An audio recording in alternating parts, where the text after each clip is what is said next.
Chapter 1. Hey there, sleepy heads. Tonight we're stepping into something heady.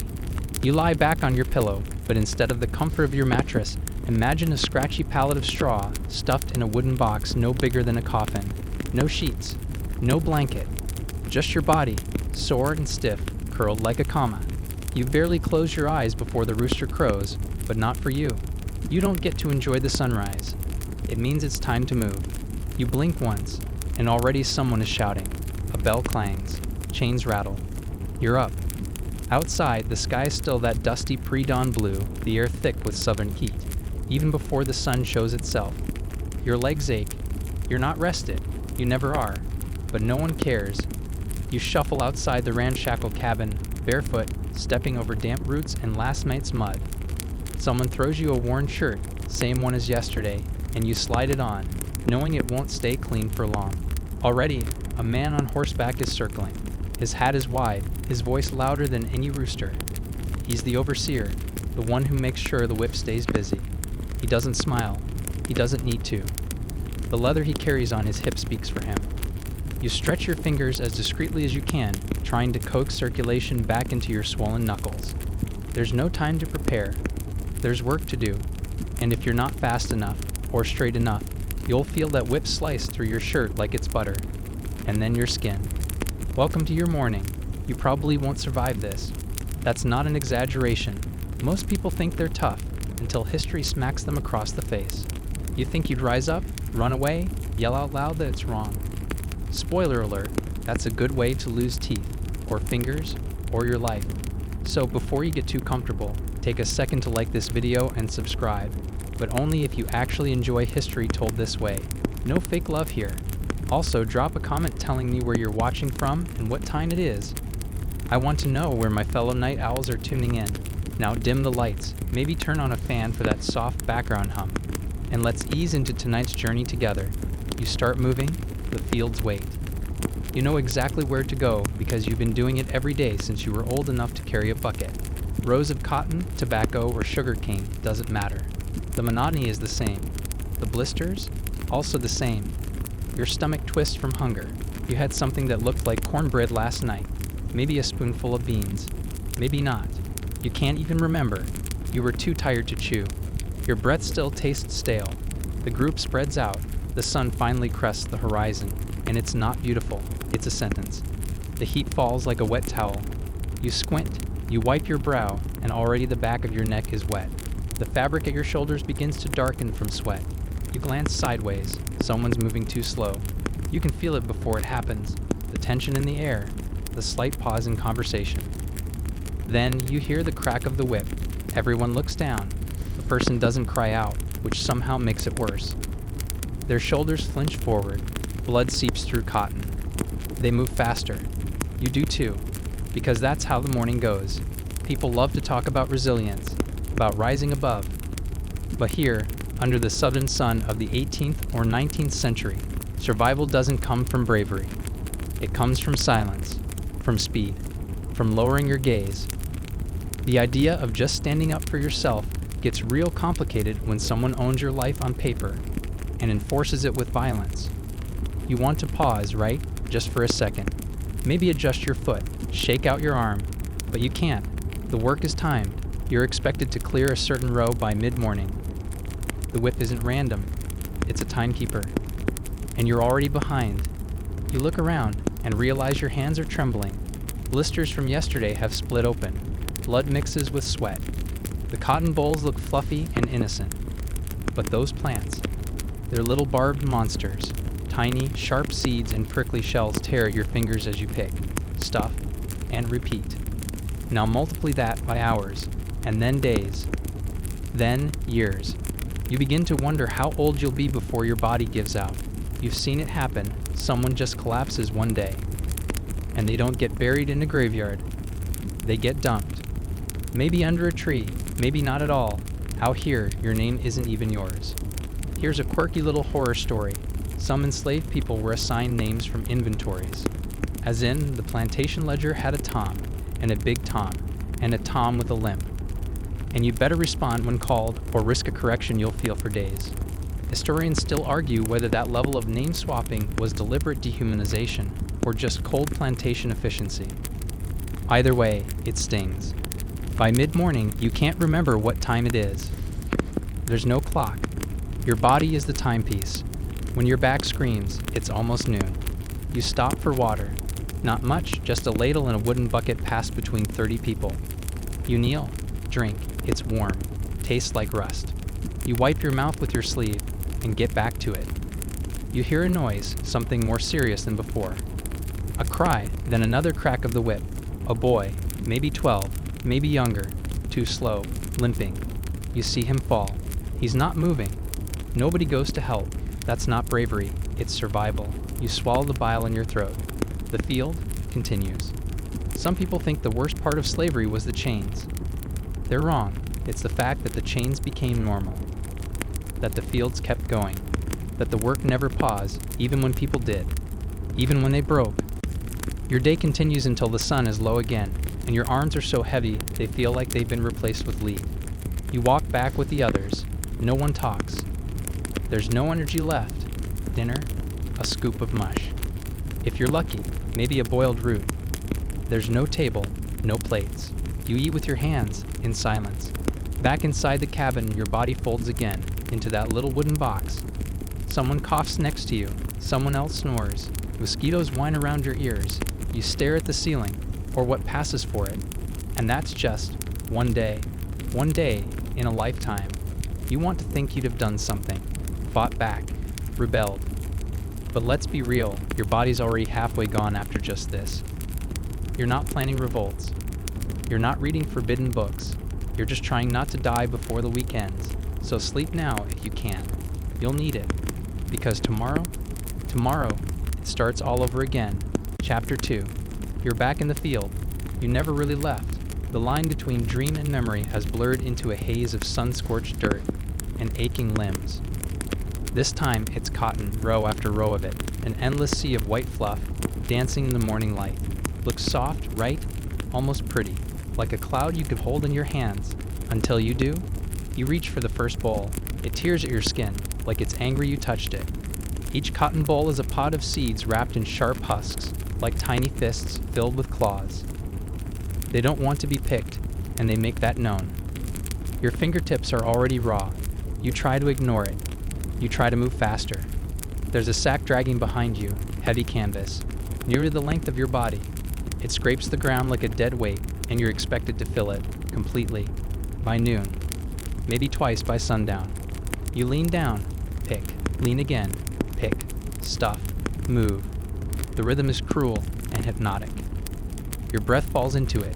Your pain vanishes into it, just like the hundreds of others around you, young, old, men, women. No conversation, only the occasional grunt or gasp when someone stabs a finger too deep into a bowl. Someone's hand starts bleeding. They don't stop. You feel something shift in your shoe. A blister's popped. You can't look. You keep moving. The overseer's shadow glides past every now and then like a vulture circling. He doesn't talk, unless he's angry. You don't want to hear his voice. The thing about cotton, especially during peak picking season, is that it's measured. Pounds. Not handfuls, not attempts. Pounds. Some plantations demanded 100 to 200 pounds a day, depending on your size, your strength, or their mood. That sack you're dragging behind you, it might weigh more than you do when it's full. And if it isn't full, they check. Oh, they always check. You remember the last time you didn't meet quota.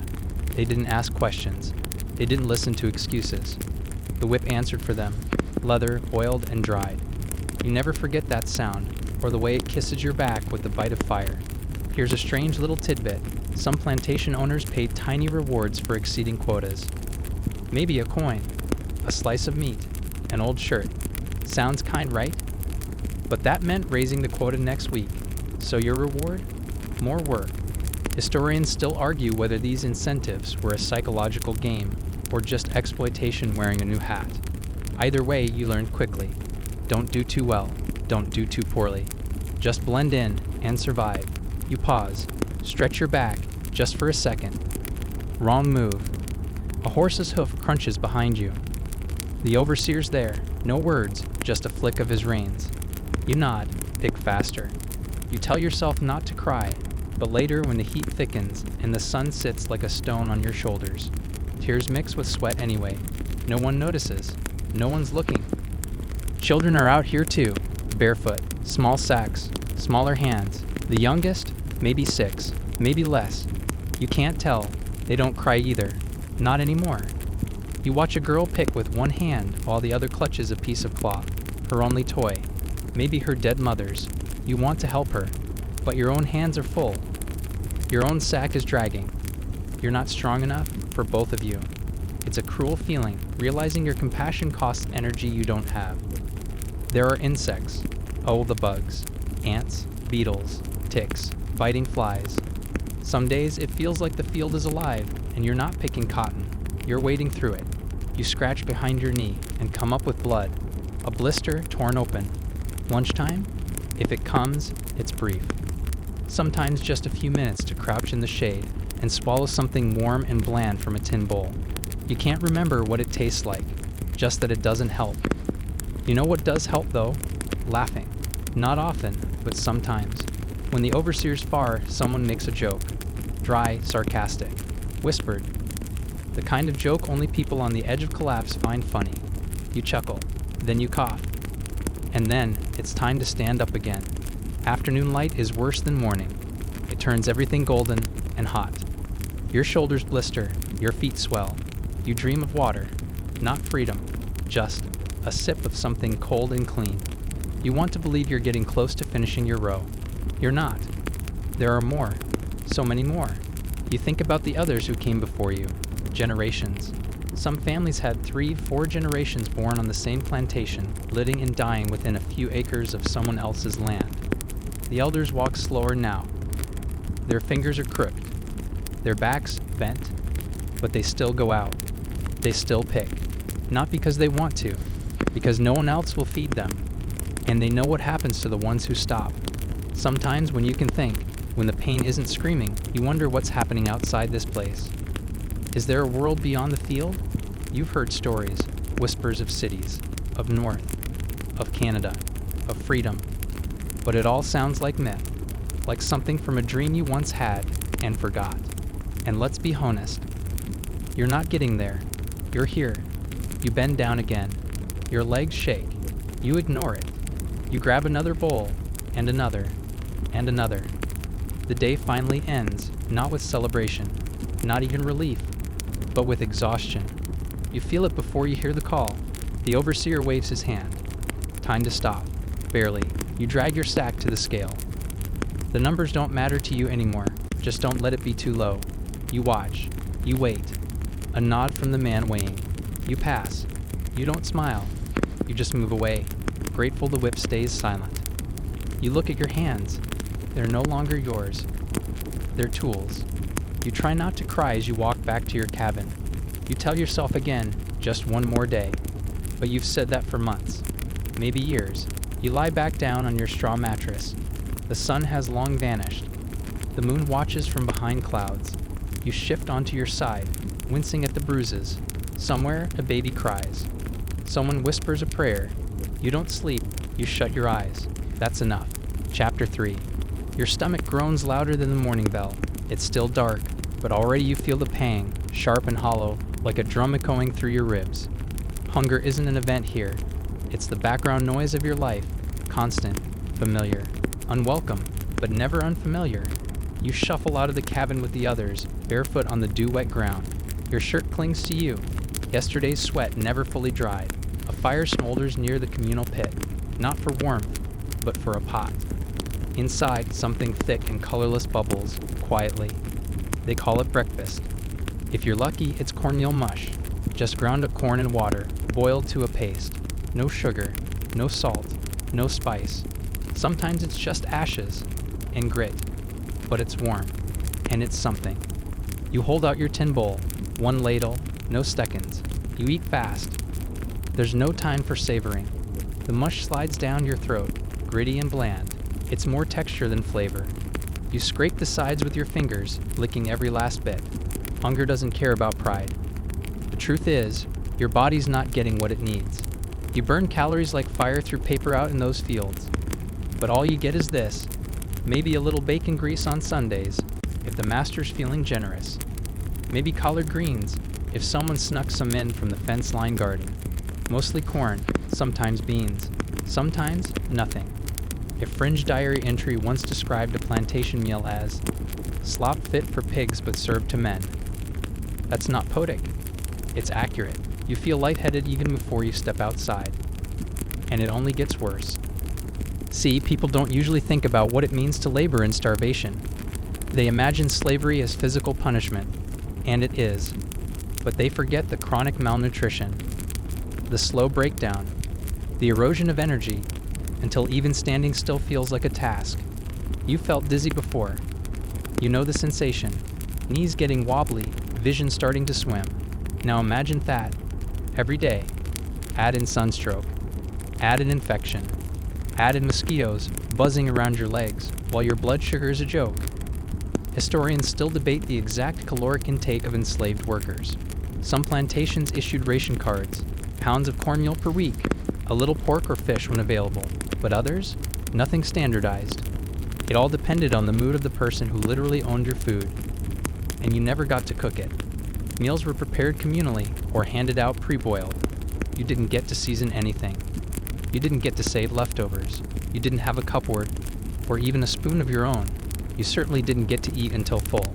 That luxury was reserved for the big house. You remember once, when you were maybe 10, you snuck a bite of a biscuit meant for the master's table. Flaky, buttery, still warm. You still dream about it. You also remember the beating that followed. So yeah, food is not just nourishment. It's control. It's part of the system. You walk now toward the fields again. Your belly's still growling. You bend over to pick cotton with muscles that are screaming from lack of fuel. It's like trying to run a marathon on fumes. Your arms shake. Your hands tremble. You slow down. The overseer notices. Of course he does. You pray he won't act on it today. Lunch, if you can call it that, is more mush. Maybe a crust of cornbread. Some plantations boiled field greens. Others handed out cold sweet potatoes. But if the weather's too hot, or the day too long, they might skip it entirely. Just a gulp of water from a shared ladle, and back to work. Imagine doing CrossFit for 12 hours straight, on a boiled root and a whisper of corn. That's your reality. There's a man nearby, older than most. His name's Abraham. Not that you've ever called him that aloud. Everyone just says, Old Abe. He moves slow but steady. You've seen him collapse more than once. He has these moments where he just stares at the sky, like he's not really here anymore. You think he's hungry too. Sometimes he mutters about food he used to eat before he was sold south. Bread with butter, stew with beef. He was born in Maryland, he says. Wasn't always this bad. By him later in the field. He's kneeling in the dirt, his sack half filled, hands trembling. You catch a glimpse of his eyes, glassy distant. He's murmuring again. Pork and peas, cornbread with lard. His lips move like he's chewing air. A few minutes later, he collapses. The overseer doesn't stop the line, doesn't call anyone, doesn't even dismount. You move around Old Abe like a rock in the road, not because you want to, but because you have to. Someone else might carry him to the shade later if they get permission. If not, he'll wake up in the dirt, or he won't wake up at all. That's just how it goes. You wish you could help, but you're weak too. Not I didn't eat lunch weak. Your my ribs are counting themselves weak. Your every step feels like pushing through mud weak. And the worst part, you're used to it. You know this level of hunger. It lives inside you now. A second heartbeat. You no longer dream of cakes, or meat, or feasts. You dream of enough. Just one day of full. But even that's a fantasy. Here's the fringe fact for tonight. Some plantations had a day called Boiling Day, when every leftover scrap of animal, skin, bone, poof, was tossed into a pot to create something resembling soup. That wasn't a treat. That was dinner. People fought over the broth. You once saw a man lick the bottom of a pot clean, not as a joke. He was crying while he did it. Sundays are supposed to be better. You're told they're rest days. A chance to worship, to gather, to cook your own meals, if you're allowed. But that's not how it works for you. Sunday means extra chores, cleaning the quarters, mending clothes, tending the livestock, maybe cooking, sure. But with what? You've got nothing but a tin pot. a few bitter greens someone smuggled, and, if you're lucky, a scrap of pork fat so thin it's see-through. You boil water, throw in the greens, stir it with a stick. The smell rises, earthy, sharp. It tastes like nothing, but you eat it anyway. There's a little boy next to you, not yours, not anyone's really. He lost his mama last winter, and no one knows who his father is. He's maybe 6, has a runny nose, and calloused feet. You give him your last bite. You pretend your stomach doesn't notice. He doesn't say thank you. He just eats it, fast. You respect that. Because food isn't kindness, it's survival. You hear someone nearby singing low, a spiritual, something about Moses and the promised land. You hum along, not because you believe you'll get there, but because it fills the silence. That night, back in the cabin, someone dares to talk about stealing a chicken. You don't respond. You just lie there, counting ceiling slats, trying not to picture that stolen chicken. Roasted, seasoned, steaming. The thought hurts worse than your blisters. The body needs food, but so does the spirit. And slavery? It starves both. The next morning, you wake up dizzy. Your body refuses to rise for a second. You try again. You do it slower. The ache is different now, deeper. It's not just soreness. It's collapse waiting for its cue. You reach for your shirt. It sticks to your skin like it doesn't want to let go. You smell yourself. Musty. Sour. You haven't had soap in months. No clean water to bathe in. Not really. You wonder when you last felt clean. Inside or out. And that's when you know. This system doesn't just want your labor. It wants your energy. Your dignity. Your hope.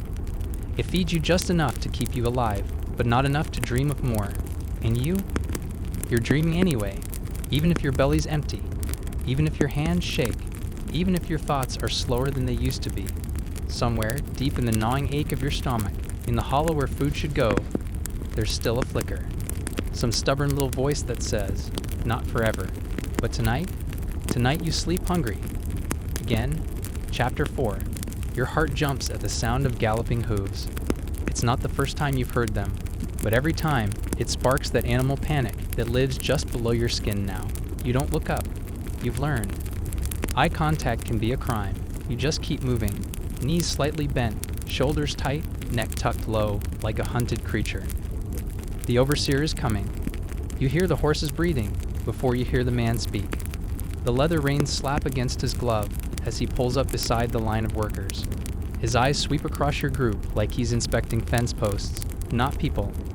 And here's the thing, you are being inspected. Every second. Is your sack full enough? Are you moving too slowly? Did you cough too loud? Did your hands stop for even a second? You don't need to ask questions. The whip answers them before they form. There's a flick of motion. Someone too far back in the row must have stopped to tie a cloth around their wrist. Bad idea. The crack splits the air like lightning. You flinch. But don't stop. Never stop. You don't even know the name of the person who got hit. You don't need to. They'll be bleeding, quietly. That's what matters. You know, people imagine slavery as a constant storm of chains and shouting. And yes, that happens. But far more common? The quiet, the calculated violence, the way power is present even when silent. The eyes that never stop watching.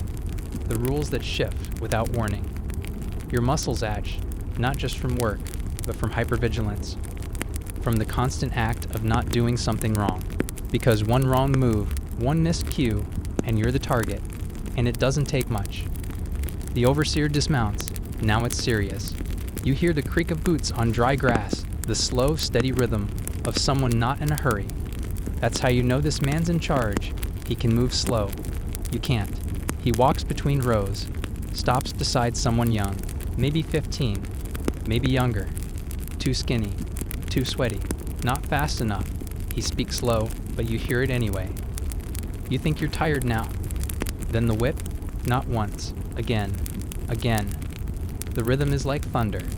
Your stomach flips. You keep your hands moving even faster, eyes down, sweat dripping from your nose. But your ears? They don't have that luxury. They take in every scream. Eventually it's quiet again. The overseer mounts up, rides on. No one speaks.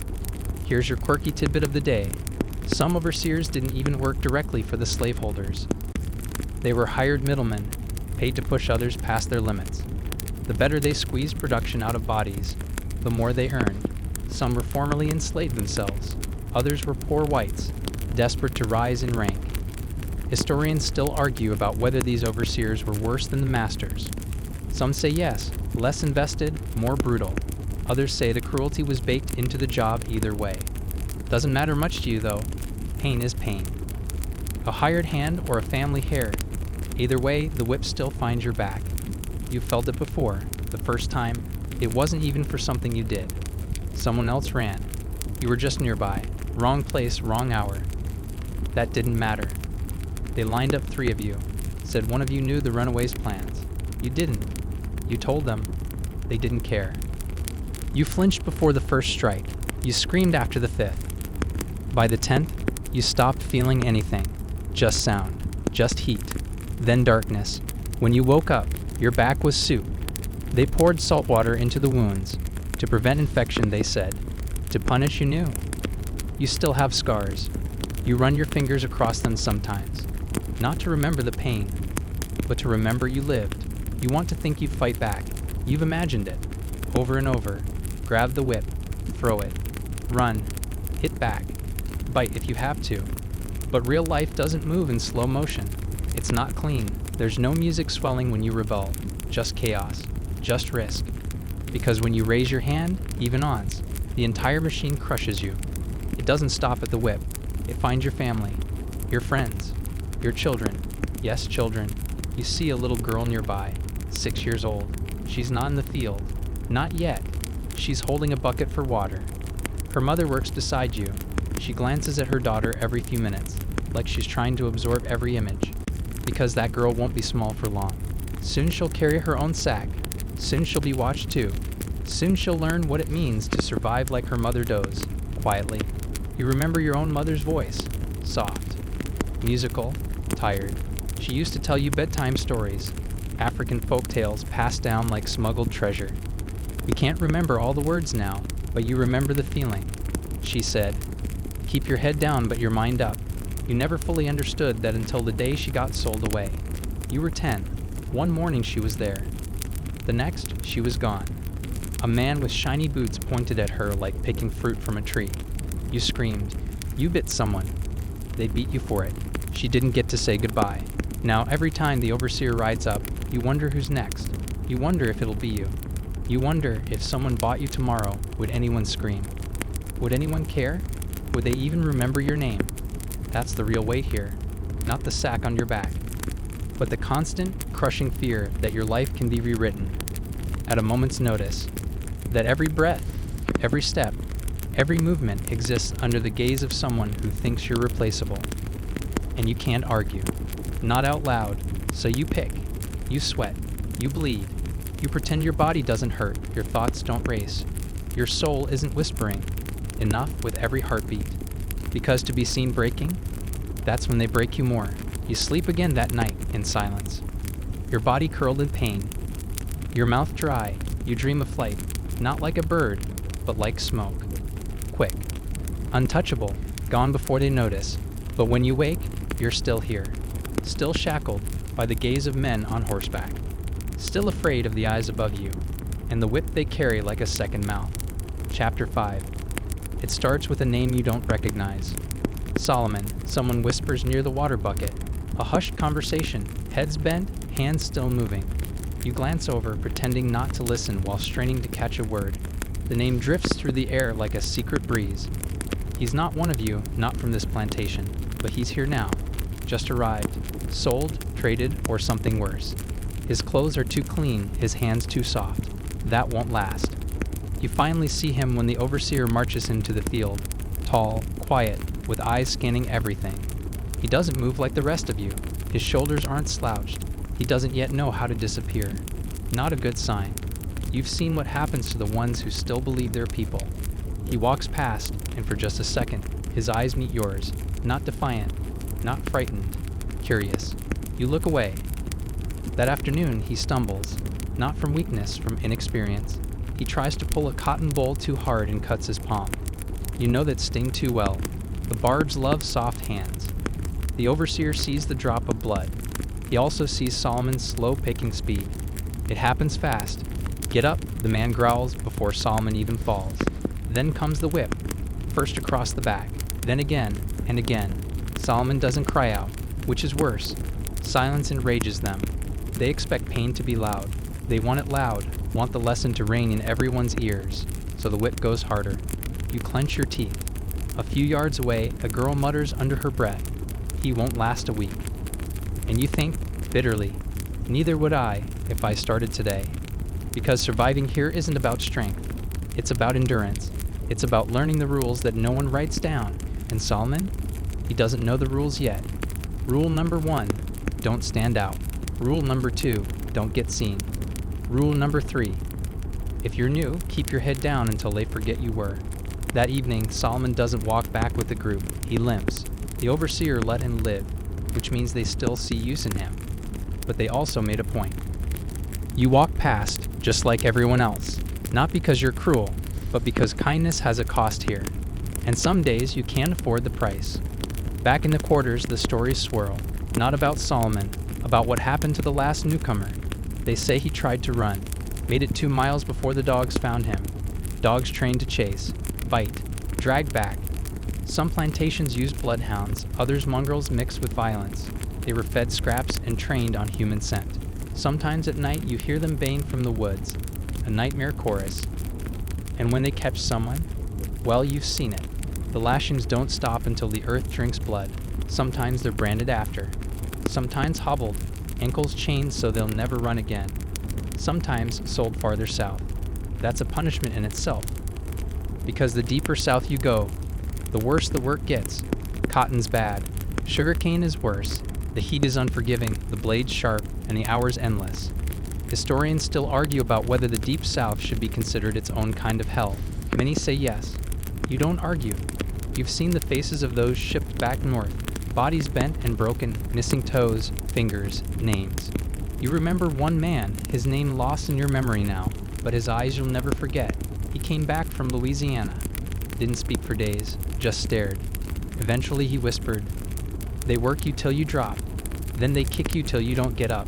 No one asked him for details. You already knew. Here's a strange little footnote for you. Some plantations paid rewards for turning in runaways. They printed flyers like lost pets. Reward $50 for return of my boy, age 17, scar on left hand. As if a person was luggage. As if you could lose one on the road. You try not to picture your own face on one of those flyers. But you do. That night you lie awake. The moon creeps across the floor like a ghost. You hear someone crying a few beds over. Might be Solomon. Or maybe it's you. You've learned how to cry without sound. The next morning, Solomon's different. He walks slower, shoulders slumped now. He doesn't look around anymore. He's learning. You almost feel sorry for him. Almost. Until he whispers something under his breath while working. They can't break me. And your heart stops. You turn just a little, eyes wide. He doesn't notice. He still thinks he can win. That afternoon, he tries to talk to you, quietly, asking questions. Where do they keep the horses? How many guards at night?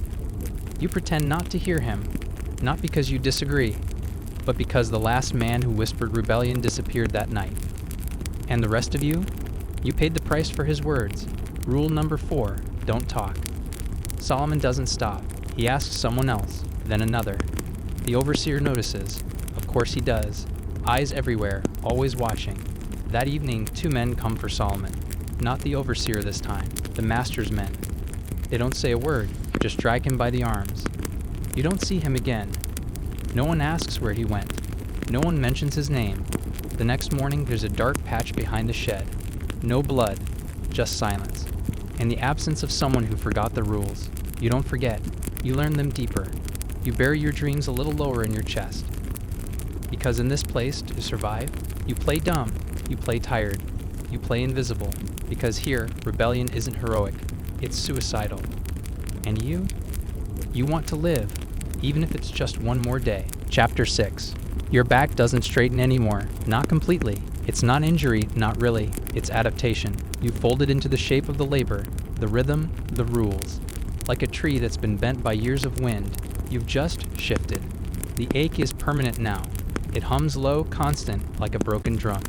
You wake up before the sun again. Your first breath tastes like dust and wood smoke. You listen for the others stirring, soft rustles, coughs, a creaking floorboard. A baby wails somewhere across the quarters, sharp and sudden.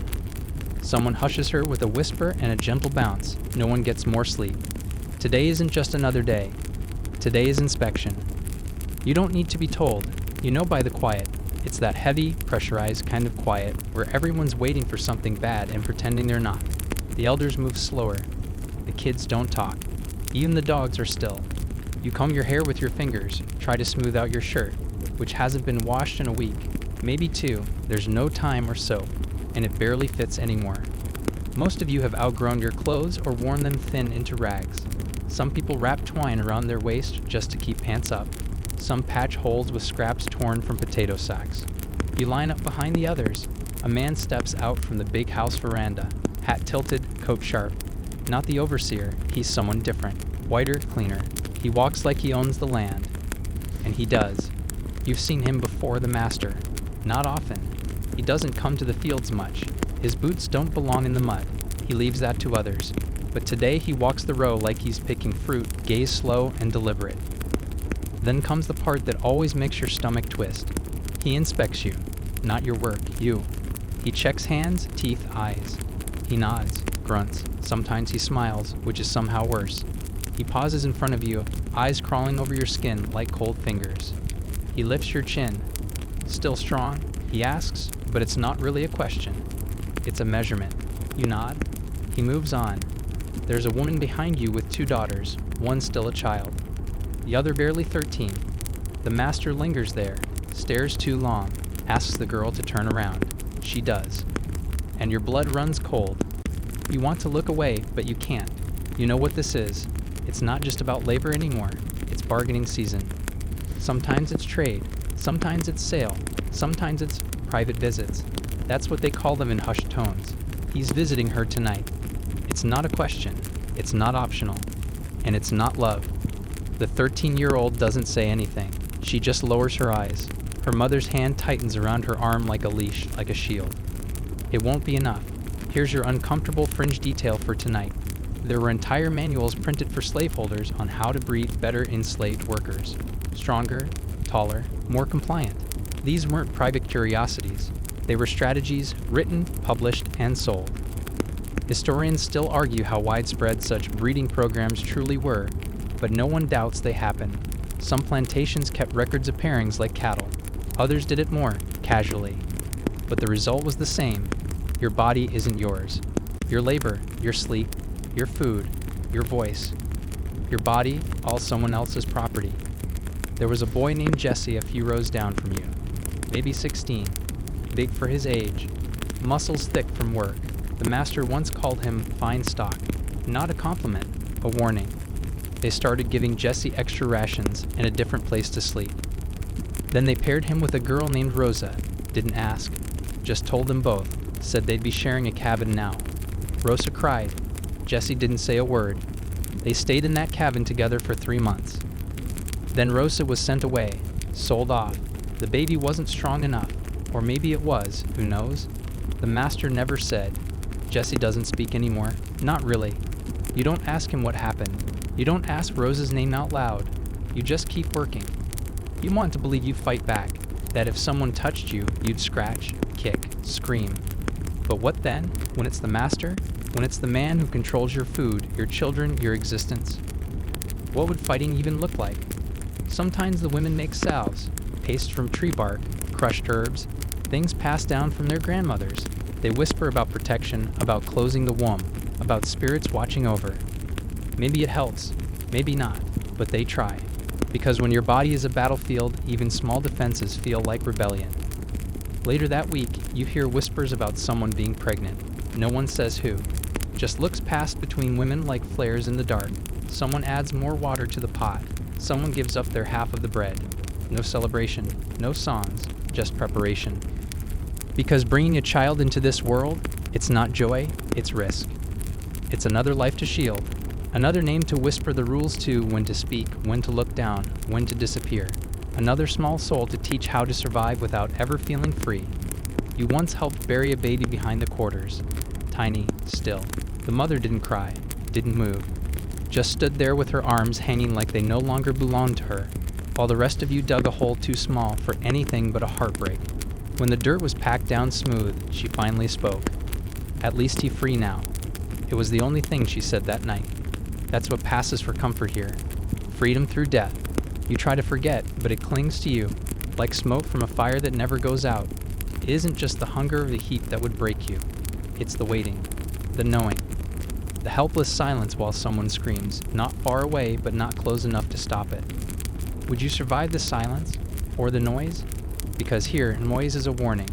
Hooves mean trouble, footsteps mean orders, keys mean chains. And crying gets noticed. You learn to keep your feelings under your skin, hidden deep where even you can't find them sometimes. Because your tears mean nothing to the overseer. Your pain is part of the price they already paid. And your anger? Your anger is a flame that could burn your whole world down, but only you would feel the heat. Maybe that's what you don't understand. This life isn't made for surviving. It's made for obeying. When the sun rises, you rise. When the horn blows, you move. When the master says, run, you run. When he says, stop, you stop. Even if your feet are bleeding. Even if your body is shaking. Even if you haven't eaten in 2 days and your head is light from standing too long in the fields. And if you fall, no one catches you. Sometimes they don't even look, because falling is weakness, and weakness gets noticed. And getting noticed? It's never good. You might think you'd fight back, you'd speak out, you'd run. But where would you run? Every tree hides a whisper, every road is watched, every white face can own you, even a child, even a stranger. You belong to no one, but everyone. Paper proves it. Names on pages you've never seen, laws you never agreed to, rules made by people who don't even see you when they pass, unless you're moving too slow, unless you're pregnant and still expected to carry the same burden, unless your baby cries at the wrong time, unless you love someone you're not allowed to love, unless the master changes his mind about you, and that happens more often than you think. 1 minute you're trusted to feed his horse. The next you're chained for eating a peach that fell to the dirt. 1 moment you're praised for your quiet strength. The next your wife is sold because you forgot your place. Would you survive that? Would you survive waking up and not knowing if the person beside you would still be there at dusk? Because families here aren't bound by blood.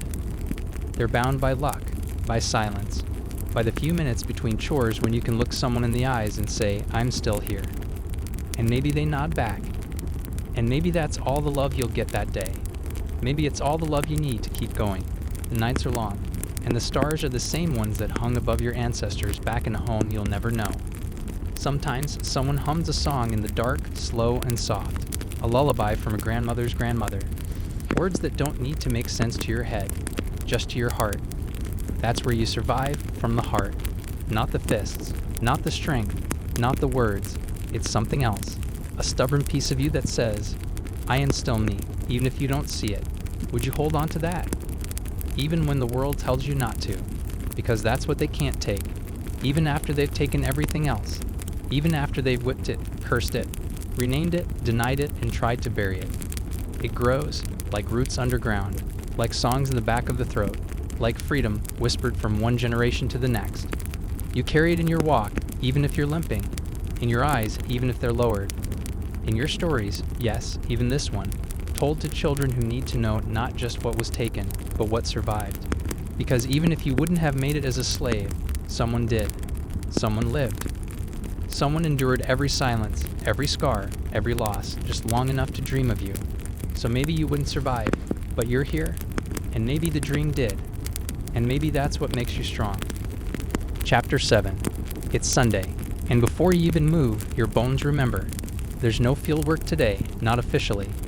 But rest is a flexible word in this place.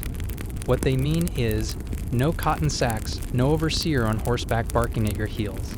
What they don't mean is that your body gets to relax. You still rise early, you still have chores. The livestock don't feed themselves, the quarters don't clean themselves, and if you're lucky, you might get time to wash your one shirt in the muddy water down by the creek. But Sunday does carry something else, something strange, something almost human. Today you can go to church. Not the big house church. You're not welcome there. No, your church is under the trees, tall pines bending like old women. They call it the invisible church. Sometimes it's in a clearing, sometimes it's in a hollow, but it's never in the open. Because a gathering of the enslaved, that makes the masters nervous. So you meet in secret, or half secret. Some masters allow it, say it encourages obedience, quotes about slaves honoring their masters and whatnot. But others ban it altogether, say too much religion leads to hope. And hope? Hope is dangerous. You make your way through the brush quietly, stepping around tree roots and puddles. Birds whistle high overhead, the sun peeks through the branches, and for a moment, it's easy to imagine you're free. That's the strange thing about Sundays. They play tricks on your heart. You find the others already there, standing in a circle, some swaying, some humming. No pews, no pulpit. Just a patch of earth where voices rise like smoke. The preacher is a tall man named Elias. He used to read before they took his book away. Now he preaches from memory. Psalms, Proverbs, parables twisted and reclaimed. Today he says, Moses led the people out. Everyone knows what that means. Not just Bible stories. Escape. He's careful. Doesn't say run. Doesn't say freedom. But the message is there. We will be delivered, he says. The Pharaoh's days are numbered. You close your eyes. You hum low. You feel something stir. Not just emotion. Something deeper. Power. Even if only for an hour, under these trees, you don't feel like a number. You don't feel like property. You feel seen. You feel alive. And the music, that's what really stays with you. Spirituals, they call them. But they're more than that. They're code. They're lifelines. They're history stitched into song. When someone sings Wade in the Water, they're not just praising, they're hinting. Get to the river. Hide your scent. When someone belts out Swing Low, Sweet Chariot, you listen closely. Someone might be leaving soon. Some songs are loud and joyful. Others are soft, almost whispered. But all of them are weighted with centuries of grief, hope, and resistance. You don't always know what the lyrics mean, but you feel them, and sometimes that's more than enough. Here's a curious detail you didn't expect. Some enslaved people made drums out of hollowed logs and animal skins, but in many areas, drums were banned. Why? Because they were too powerful, too communicative. The rhythms could signal uprisings, meetings, warnings. So when the drums were taken, people clapped instead, or stomped, or used their voices like percussion. Even their silence became sound. You've seen it. A whole gathering of people, hands on their legs, feet tapping, 100 heartbeats sensing like thunder. They don't need instruments. They are the instruments. But even with the song, even with the sacred hush of this moment under the trees, you keep an eye out, because services like this can be raided. You've seen it before. A patrol comes through, cracks a whip, tears down the gathering. People get punished for inciting rebellion just by praying too loud. So Elias ends with a warning. We thank the Lord quietly, and we leave quickly. Everyone nods. You don't linger. Back at the quarters, the spell fades. You scrub clothes with rough stones. Blisters form on your knuckles. Your shirt bleeds color into the water, what little color it had. You dry it on a low-hanging branch, hoping the breeze comes. Then come the repairs. You fix your shoes, what's left of them. Just soles now, barely held together with twine and stubbornness. You patch a hole in your pants with cloth torn from a potato sack. It doesn't match, doesn't matter. There's no fashion here, only function. Later you cook. If you were lucky, you traded for a chicken egg this week. Maybe snuck a handful of okra. Maybe someone smuggled in a pinch of spice. You mix everything in a dented tin pot over a fire, surrounded by others doing the same. The smell is surprisingly good, not because it's rich, because it's yours. For once, you control the pot. You eat slowly, you share what little you can. You watch a baby take her first steps between the fire and the doorway. She totters forward, unsteady but determined, arms outstretched, laughter bubbling from her lips. Her mother claps once, quick and quiet, and someone else chuckles from the shadows. For a moment, the fire dances on all your faces, faces worn by sun and sorrow, but still alive. Someone laughs, a real belly-deep laugh. And for a second, it almost feels normal, almost like a neighborhood, a cookout, a holiday. You think of your uncle's porch. You think of the scent of smoked meat, of sweet grass, of music floating out from a distant window. You think of what life might have looked like if the world had been different. But it isn't. You know that. You're still watched, still counted, still caught in the pages of someone else's ledger, still not free. But today you carved out an hour, maybe two, an hour where the overseer didn't yell your name, where no child was taken, where no one was whipped or sold or made to kneel in the dirt, where the sweet hush of night held you all in its hands like something almost holy. And that in this world, that's a revolution. You remember what the elder once said. She sat on her stool in the shade, peeling a bruised apple with hands that never stopped working, not even for wisdom. They can take your body, she said, but never your Sunday spirit. You didn't believe her at first. What good is spirit when your hands are cracked open? When your back is sore from bending? When the master counts you like coins and you don't even get your own name? But now you're starting to understand. Spirit is what makes you share your cornbread even when you're still hungry. It's what makes you dance, soft and barefoot in the dust, when the banjo starts to hum. It's what lets you find joy in a baby's wobbling steps, or the way the stars blink just a little brighter tonight. Spirit is what survives when the rest of you is barely holding on. Night falls. The sky turns deep and endless, dark enough to swallow your pain, but wide enough to hold your prayers. Stars peek through the wooden slats of your roof, little holes of hope in a place meant to keep light out. You lie on your back, belly a little fuller than usual, heart a little less heavy. Tomorrow will be hard. The fields won't wait. The lashes won't either. But for now, you're still. You're quiet. You're alive. And just before sleep claims you, you hum. A low, slow spiritual. One your mother used to sing when you were small. She sang it under her breath, while shelling beans or nursing your baby brother or wrapping cloth around your sore feet. The words didn't need to be loud. They just needed to be true. You hum it now, not for the master, not even for your neighbors, but for you, to remember who you are, where you come from, and what no chain can touch. It doesn't mean you're safe. It doesn't mean you're free. It just means you're still here, still singing, still hoping, still you, still human. And that is everything, because survival isn't just breath. It's memory, it's love, it's rhythm. It's the echo of a song that says, "You may break me, but I will not be broken." So you close your eyes, you hold on to your Sunday spirit, and you rest. Because in this world, resting is resistance, dreaming is defiance. And tomorrow? Tomorrow you begin again, chapter 8. Your breath catches the first time you see it, a flash of red across the horizon. It's not fire, not this time. It's a coat. A bright red, tailored British soldier's coat worn by a black man. He rides past the edge of the woods on a lean horse, eyes scanning the trees like he knows he's being watched. He doesn't stop, doesn't speak. He's gone in seconds, but it plants something in your ribs. A question. Who was that? A possibility. What if there's more? You hear whispers about black loyalists, about men who joined the British during the Revolutionary War and were promised freedom. You thought they were myths. Maybe they are, but maybe they aren't. Your great-grandfather, if he's still alive, was born during that war. He might have seen it. Might have known someone who fled north, crossed the border into Canada, or boarded a ship to Nova Scotia or even Sierra Leone. You wish you could ask him. But even if he's breathing, he's probably too far away, or too broken to speak. These little flickers of story float around the quarters like dandelion seeds, light, fast, and gone before they can root. Most of them sound like dreams, but you hold on to them anyway. You hear about a man called Mingo who escaped and was never caught. They say he changed his name, married a free woman in the city, took work as a carpenter, and pretended he'd always been free. You hear about the Maroons, escaped slaves in Jamaica and South Carolina who built their own rebel towns in the hills. They fought back, won even, made treaties, held their land for years. Historians still argue whether the American South ever had true Maroon settlements like those in the Caribbean. Some say yes, hidden deep in the Great Dismal Swamp or Florida's dense Everglades.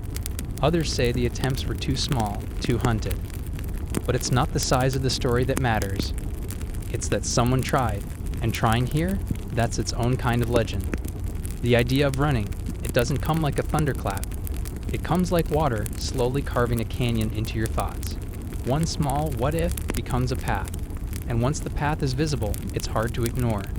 You think about the landscape, the swamps, the rivers, the dogs, the stars. You know the patrols ride out on Fridays.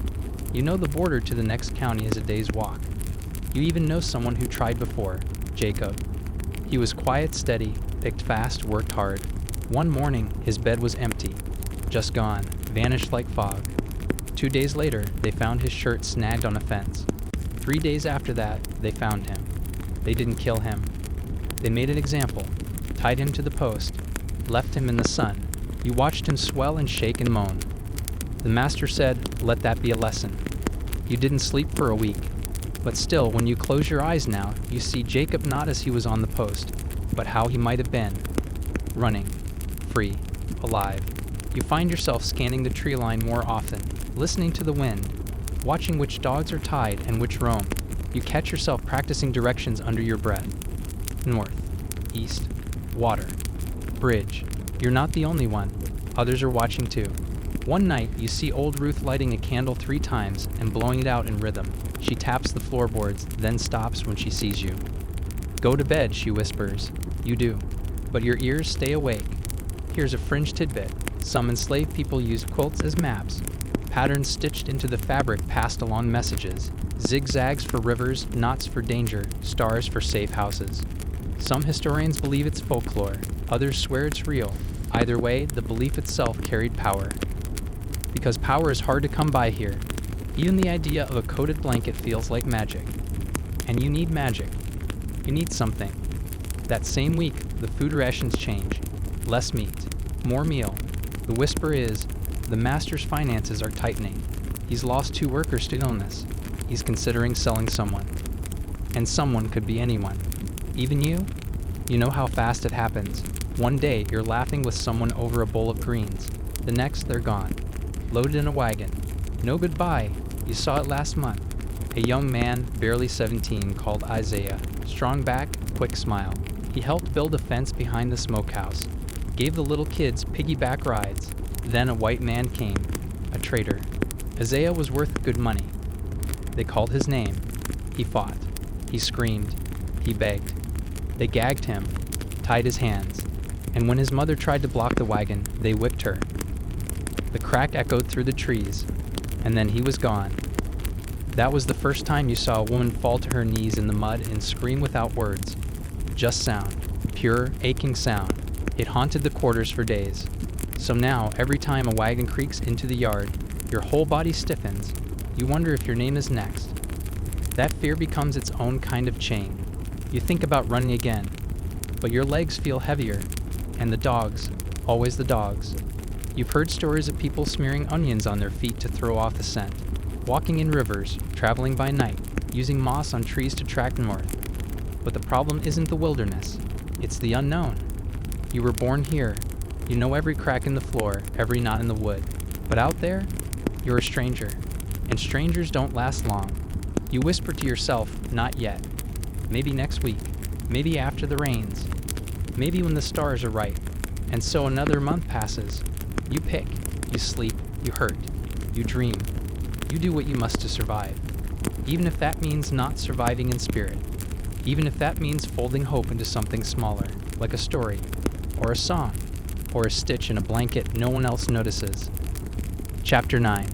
The work never stops. Not really. Your hands ache, raw from picking cotton under the merciless sun. Your back is a crooked line you carry like a shadow. Sweat burns your eyes, and the smell of crushed plants mixes with dirt and smoke.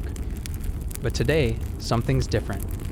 You hear the distant shouts first, echoing across the fields like thunder. Run. The word spreads like wildfire, carried on the wind and the nervous glances of the men and women around you. The master's voice cracks with anger, rage, and panic. You barely process what's happening, just that you have to move. The dogs are barking, loud, furious, relentless. You drop the cotton sack, heart pounding, and run, not because you want to, because you have to. A group of men and women, some familiar faces, some strangers, are breaking for the woods. You can see the terror in their eyes, the desperation. This is a rebellion, a real one. This moment is what every slaveholder dreaded, and yet it happened, sometimes. You're running toward freedom or death, you don't know which. The patrols are chasing, the dogs are tracking. You dodge branches, jump over roots, and feel every muscle screaming. There's shouting behind you, the crack of whips, the sharp bark of orders. Your lungs burn, your legs ache, but you keep going. You remember the stories you heard, The ones about maroons, about escape routes, about hidden communities in the swamps. The idea of sanctuary feels distant and fragile, but it's all you have. Suddenly, a man stumbles. You hesitate, help or run? The unspoken rule here is survival. You run. Branches slap at your face, roots grab at your feet. The underbrush tears at your clothes, but still, you run. You burst through the trees into a clearing. The sun is a harsh glare above, blinding and merciless. The air is thick with summer heat and panic. And there it is, the river, dark, wide, moving fast. You'd only seen it from a distance before, heard whispers of what lies beyond, thickets, hills, abolitionists. Danger, yes, but also hope.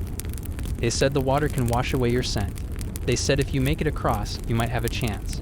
Behind you, the dogs are barking, men are shouting, hooves are pounding against the earth like war drums. You look once, just once, at the light behind you. The cabin, the whip, the cotton sack that tore your fingers. Then you leap. The river hits you like ice. It steals your breath, steals your strength. You choke, flail, kick. Your clothes drag you down like chains, and your limbs scream with exhaustion. The current doesn't care that you're drowning. It only pulls, harder, deeper. You claw at the water like it's something you can fight. You don't swim, you survive, because to stop is to die. You don't think, you move. You don't feel, you fight. Each second in that river is a prayer. Don't let them find me. Don't let me sink. Please, please, let me see tomorrow. And then, mud. Thick, sucking mud beneath your knees. You claw your way to the bank, coughing and shaking, too tired to cry. You collapse into the dirt, shivering, soaked, but free. At least for a moment. The trees are different on this side, older, quieter, almost protective. The air feels colder, the light gentler, but you don't trust it yet. You drag yourself deeper into the woods and find a hollow beneath a fallen tree. You curl in on yourself like you did as a child, when nightmares came without men and dogs behind them. You don't sleep. Your heart beats loud in your ears. Every crack of a twig makes you flinch. Every owl's hoot sounds like a voice calling your name. Then, silence. And that's worse, because silence means they're close, or waiting, or watching. The next day, back across the river, the master posts a reward. He doesn't need to say your name. Everyone knows. Coins for your capture, more if you're brought back breathing. The quarters go quiet. No one meets your eyes. Even those who loved you won't say your name, because to speak it now is to be suspected. To remember it is to risk pain. You're not just a runaway anymore. You're a threat. And threats get punished. Here's the grim truth they don't put in history books. Rebellions like yours were rare. Not because people didn't want to fight, but because the price was so high. If you ran, others might pay. If you were caught, you might never be whole again. Still, they happened. And each one lit a spark. You think of Nat Turner, the preacher, the visionary, the man who believed God had spoken to him and that his people would rise. He led a rebellion once, took up arms. The stories say the sky turned red and Virginia trembled. And though he was captured, though the rebellion was crushed, his name still echoes. His name still burns. You wonder if you believe in anything like that. Maybe not heaven, maybe not prophecy. But you believe in running, in moving forward even when your feet bleed, in trusting strangers with kind eyes and risk in their hands. You believe in something beyond this place. You believe in the fire behind your ribs that says, you are more than this. You don't know where this path leads. The stars above don't speak. The forest doesn't promise safety. But the ground beneath your feet is new, untouched by the master's boots. And that's something. Because surviving here isn't just about living. It's about resisting. It's about remembering who you are when they try to strip it away. Every step forward is an act of rebellion. Every breath is a refusal. Every beat of your heart is a reminder. You are still you. You are still running. And they haven't caught you yet. Chapter 10. The night is thick, almost tangible, like a heavy blanket you can't shake off. You lie in your bed, heart thudding in your chest, ears tuned to every creak and rustle of the quarters. The dogs are unusually quiet tonight. Too quiet. You tell yourself not to think about the past few days, about the failed runaways, about the master's increasing wrath. But your mind drifts anyway. You remember the auctions, the cold, hard planks, the jeering crowd, the way your body was inspected like a slab of meat, the fear of being separated from your family, the sharp clink of the hammer, the cries that echo long after. You'd never survive that. No, not you, because you have a mind, a memory, a heart that breaks too easily. And here's the cruel twist. The masters knew this. They used it. The auction block wasn't just for selling bodies. It was a weapon. Splitting families, breaking spirits, crushing hope. You hear whispers that some slave traders preferred children and young women, thinking they'd fetch higher prices or bring better returns. Older people, even those who worked hardest, were seen as less valuable and more disposable. It's brutal economics. You think about the strange hierarchy in the quarters. There's always that one house slave, the one allowed in the big house, even small privileges, sometimes clothes, sometimes scraps, sometimes a pat on the head. They survive differently. But at what cost? You don't envy them. You think about the driver, a slave tasked with policing others, sometimes whipping friends and family. You've heard that some become bitter, others resist quietly. You remember a story an old woman told you once about a driver who secretly sabotaged the master's tools, breaking plows and letting the horses run wild. Historians still argue whether such acts were widespread or isolated, but either way, small acts of resistance mattered. Because in this place, survival isn't just about avoiding pain. It's about carving out a piece of yourself to keep. One tiny, stubborn piece, like the whispered prayer in the dark, like the stolen glance at a family member across the field, like the secret stories passed down. You sit up and stare at the wooden wall. Your fingers twitch, aching to write, to remember, to preserve. But there's no paper here, no ink, just your voice, your memories. And someday you think someone will hear them. That thought almost makes you smile. Almost. You're reminded of a curious, almost surreal fact. Some enslaved people learned to read and write secretly, risking brutal punishment. They hid books, carved letters into wood, wrote messages in code. Education was a weapon they wielded quietly, and the masters feared it more than any rebellion, because knowledge meant power, and power meant freedom. But here's the catch. You didn't grow up with reading. Your only education came from whispers, songs, and stolen moments. You wonder if words on paper would change anything, or if the stories themselves are the real treasure. Your eyelids grow heavy. You curl back into your straw mattress, the cool night air brushing against your skin. Tomorrow is another day, another chance, another fight, because surviving here isn't just about making it through. It's about becoming something unbreakable, and you, no matter what, refuse to break. Chapter 11. The day breaks heady, sticky with heat and the smell of smoke. Wood smoke, maybe, or something worse. You wait before the horn, before the rooster calls, before the sky fully shakes off its darkness. It's quiet, but not a peaceful quiet. The kind of quiet that presses on your chest, that makes the hairs on your arms lift. The kind that means something is coming. There's talk of a new master arriving. Whispers ripple from cabin to cabin, carried on soft voices and nervous glances.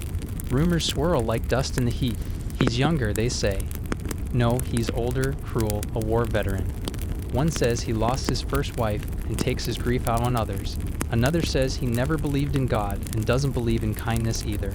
No one really knows, but that doesn't stop the stories. You've learned not to trust rumors.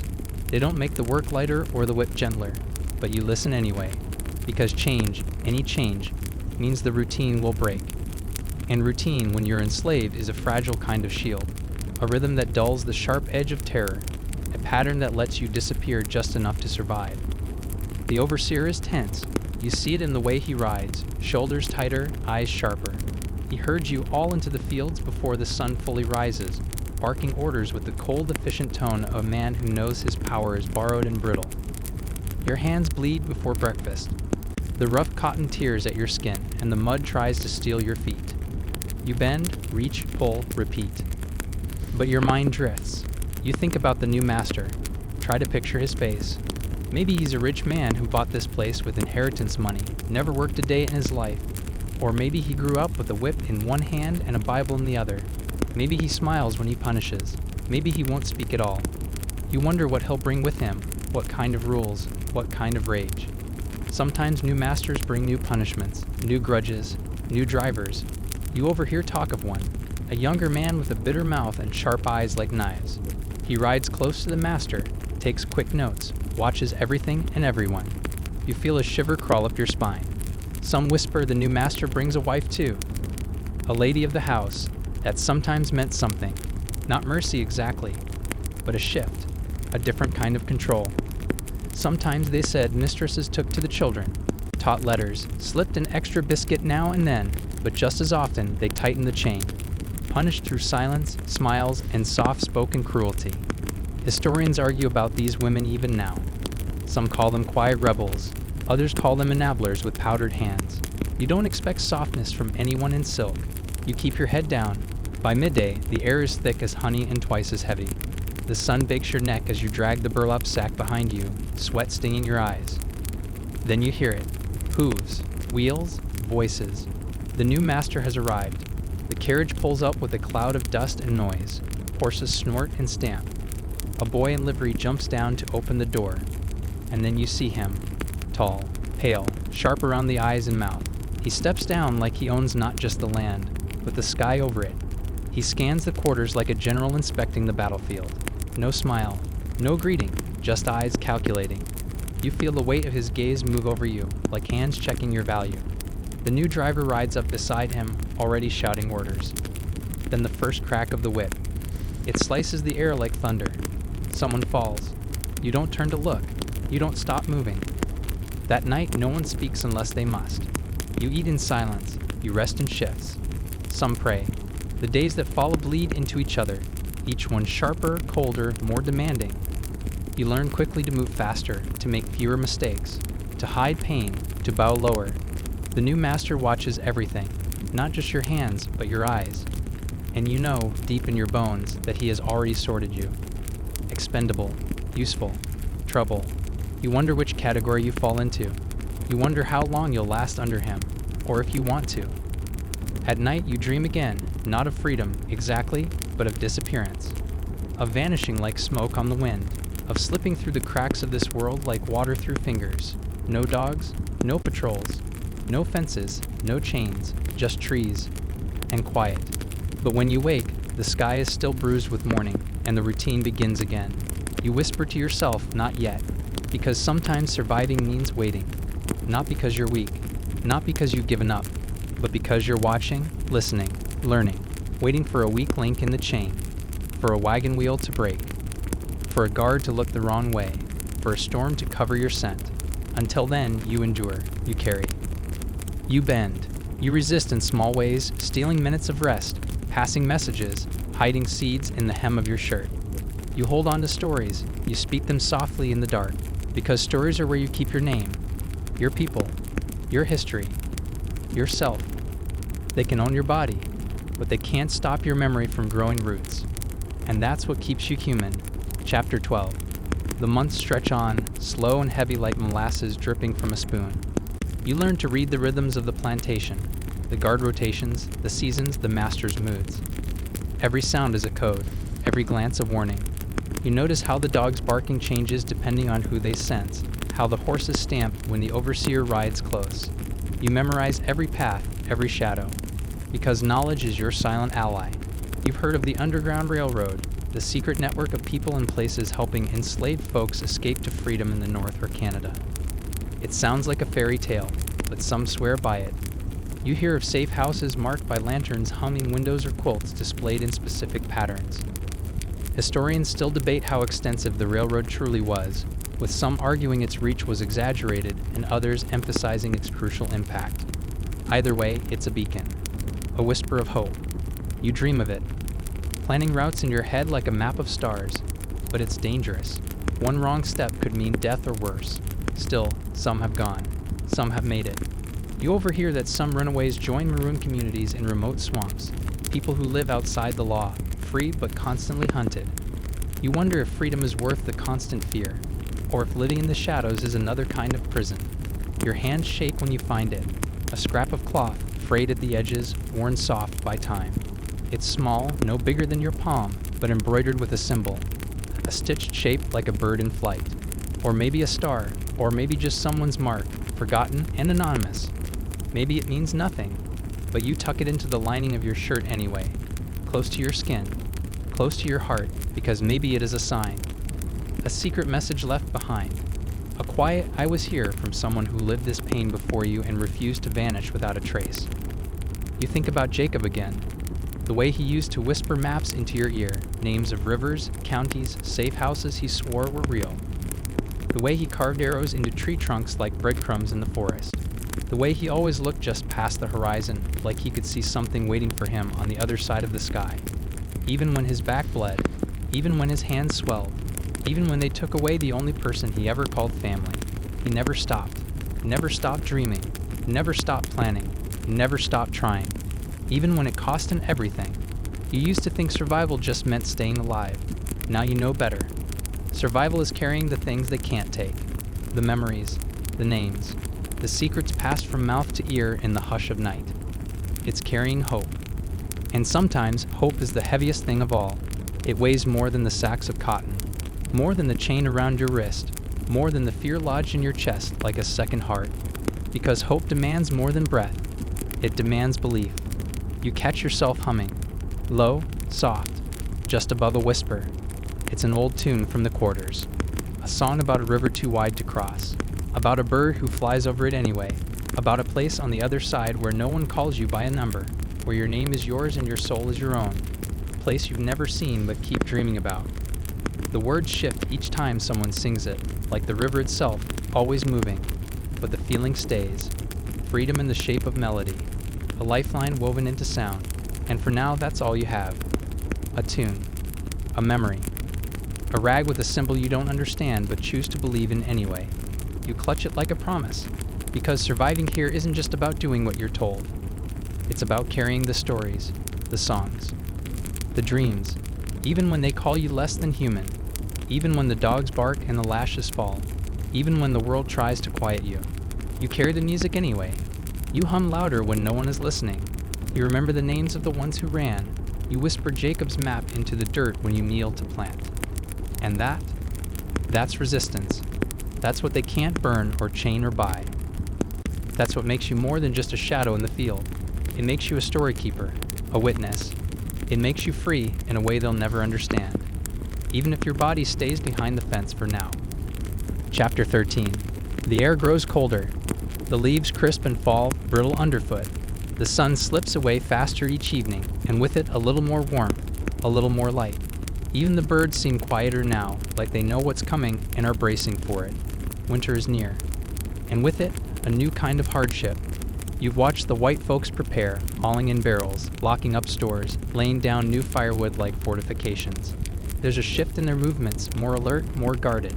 The master walks the grounds more often now. The overseer's voice gets sharper, quicker to bite. Like winter might steal what they own if they don't hold it tighter. You know what that means for you. There's no pause, no slowing down, no rest. Winter doesn't bring mercy. It brings longer nights and harder work, chopping wood, carrying heavy loads, clearing frozen ground, stoking fires in the big house while you shiver in clothes worn thin by too many seasons. The cold bites deep, sharp as any whip. Your fingers crack open and bleed, but the work doesn't stop. Your feet go numb in worn shoes that barely hold together. The cold sneaks in through every seam, every hole in the cabin wall, every breath that turns to frost on your lips. You've heard stories, faint, distant ones, that in some places enslaved people were given better shelter during winter. A second blanket, a patched-up cabin, even, sometimes, new shoes.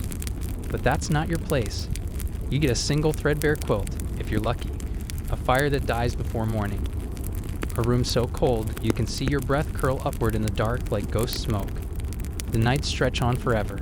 You stop dreaming of escape, not because you've given up, but because escape feels like a summer thought, one made for warm nights and long shadows, for crickets and thick trees in full leaf.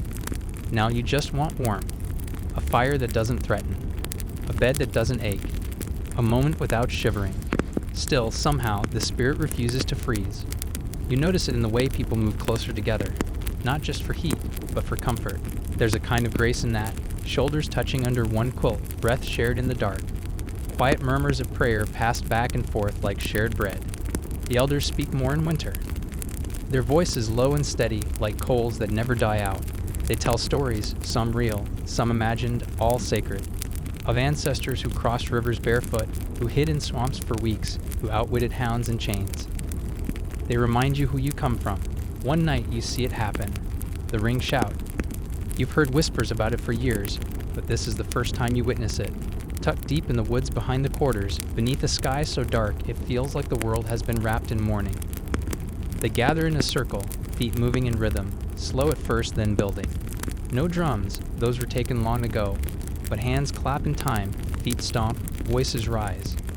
They don't shout loud, they can't. But still, it shakes something inside you. The elders lead with songs that sound older than memory, words that don't always make sense to your ears, but land in your chest like truth. It's not just praise, it's protest. A spiritual shield against the cold, the cruelty, the silence. You hear a song that night about Daniel in the lion's den, about Moses in the bulrushes, about rivers parting and captives walking free. And though you're still here, still shivering, still hungry, something inside you lifts. The ring shout, they say, came from far across the ocean, from ancestors who danced in dust and sang to the sky long before ships came and names were stolen. Historians argue about how much of it survived the crossing. But you don't need a book to tell you what you feel. This rhythm lives in your bones. This power lives in your blood. It is memory. It is fire. It is yours. Later that night, you lie back on your cot, staring at the wooden beams above, barely visible in moonlight. Through a thin crack in the wall, you catch a glimpse of a star, one tiny frozen point of light. You know the stories, how stars once guided the runaways north, how some followed the Big Dipper to freedom, how others just followed hope, even when the sky offered no map. You wonder what it would be like to follow that star, to walk until your feet gave out, to run until the world changed shape, to feel snow on your face not as punishment but as proof of motion, of possibility. You think about your mother again, how she used to hum lullabies that felt like spells, songs about distant lands with red earth and open skies, places where people lived free, where no one called you by a number or sold your children. You don't know if those places are real, or if they're just dreams stitched into melody.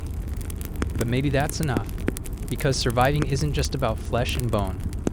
It isn't just about waking up each morning and making it through the day. It's about holding on to dreams, to songs, to symbols, to warmth. Even when your breath fogs in front of your face, even when your fingers turn blue, even when your spirit starts to flicker, you hold on to the light, no matter how small, no matter how far, because even in the darkest, coldest night, you are still here. And that matters. That means something. That is enough. For now, Chapter 14, the world shifts beneath your feet. No, not just your feet, beneath your spirit, something deeper. At first it comes quiet, like the start of rain on parched ground, a whisper here, a muttered word there, a look past between hands working in the fields, between backs bent low but not yet broken. The war is ending, someone says. You don't even know which war, not really, not where it started or who fired the first shot. But you know it's ours too, because whenever the world trembles, it trembles harder for those already on their knees. Then you hear the name, Emancipation Proclamation. It sounds strange on your tongue, formal, distant, like a letter read aloud but never handed to you. A promise, they say. Freedom, they whisper. But whispers have lied before. You remember how many times hope has cracked like glass, how many words from white mouths turned to dust the moment you reached for them. So you don't believe it, not fully, but you listen, because hope is louder now, and you feel it. Even the air is different. The master isn't crueler, just quieter, measured. The overseers speak less and watch more. The dogs don't bark so quickly. The fear hasn't gone, but it's changed shape. It's no longer just yours, it belongs to them now too. You hear stories in pieces. Soldiers marching, some with blue coats. Battles fought and bodies left behind. Fields burned. Plantations abandoned. Names you've never heard before. Gettysburg, Antietam, Vicksburg. Places where the earth ran red. You don't know where those places are, but you know what they mean. Change. Maybe. You learn about people they call contrabands. Enslaved men and women who ran to Union lines, risking everything for a sliver of freedom. Some found shelter. Others found uniforms and rifles and reasons to fight. You wonder what it feels like to put on that coat. To be handed a weapon and told your life is worth defending. To look a man in the eye and not have to bow your head. Historians you hear still argue about it, how many escaped, how many fought, how much it mattered. But no one argues about their courage. You think of the quilts your grandmother used to sew, the ones with patterns only some eyes knew how to read, the flying geese, the log cabin, the bear's paw. You think of the songs sung in fields, passed like sacred secrets. Follow the drinking gourd. You never realized until now that these weren't just melodies. They were maps. They were plans. They were resistance disguised as rhythm. You feel something rise in your chest. Not just fear, not just hope. Possibility. One night, after the work is done and the moon sits low, you sit by the fire and listen. An old man, bones thin, voice rough as tree bark, begins to speak. He tells the story of a woman so brave they call her Moses. Her name? Harriet Tubman. You've heard it before, just in pieces. But now you hear the whole thing, or as much of it as the old man can fit into one night. How she escaped, how she came back, how she led others, again and again, through forests and swamps, under stars and through silence. He says she carried a pistol and never let anyone turn back. He says she talked to God like he was a neighbor. He says she freed dozens, maybe hundreds. You watch the firelight flicker in his eyes and realize something. The world you've lived in is small, cabin to field, overseer to whip, silence to sleep. But the world beyond? It's bigger than you ever dreamed, and freedom isn't just a story now. It's a movement, a flood, a fire catching at the edges of everything. You ask yourself, could I run like she did? Could I lead? And the answer for the first time isn't no. It isn't even maybe. It's yes. Not today, perhaps, but soon.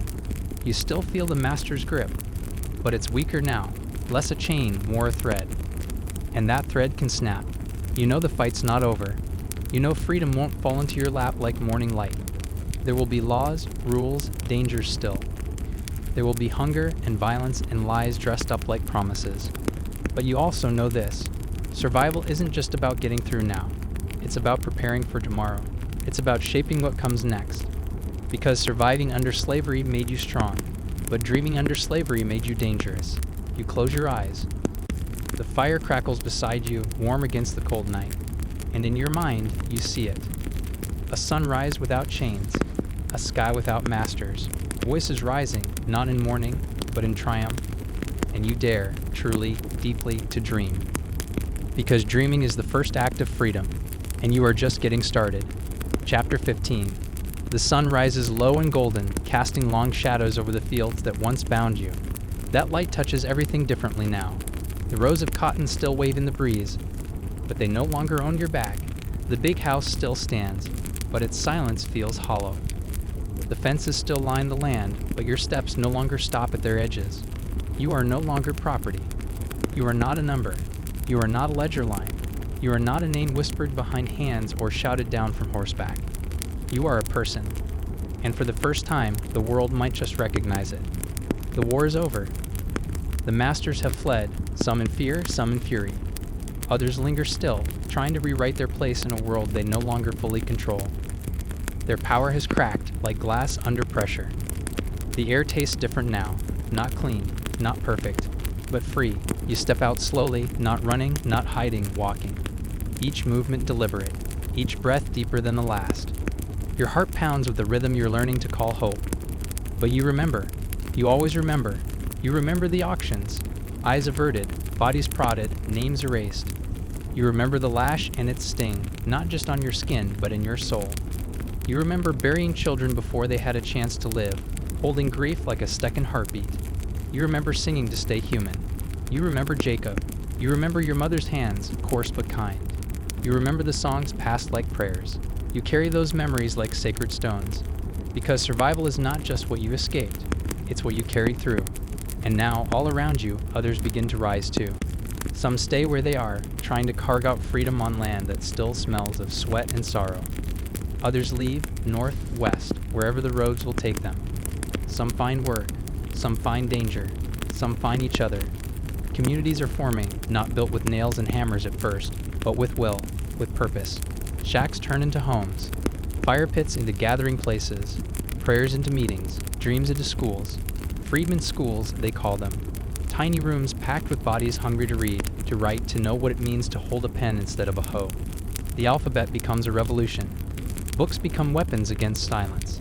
Each letter learned is a gate unlocked. You sit in the back sometimes, just listening.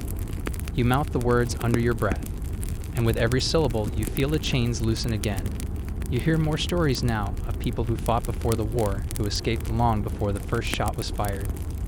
The Maroons, those who vanished into the swamps and carved out hidden lives. The ones who built secret communities in the mountains and the wild. The runaways who hid in plain sight.